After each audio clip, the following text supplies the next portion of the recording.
Yo, what's up mga bossing and welcome back dito sa ating YouTube channel. At ngayong araw na to may bago na naman po tayong customer. Isang upuan po ng Sniper 155 po ang ating gagawin ngayon.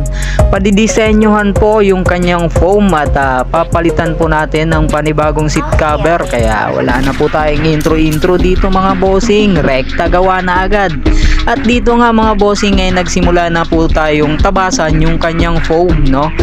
Bale, ang gagawin lang po natin dito mga bossing ay i-curve lang po ng konti yung bandang unahan ng upuan, no? Kasi para hindi po dumausdos paunahan yung ating rider o ang may-ari. So samahan nyo po ako ngayong araw mga bossing at panoorin nyo yung video hanggang sa dulo. At medyo mahaba po ito kaya video fast forward na.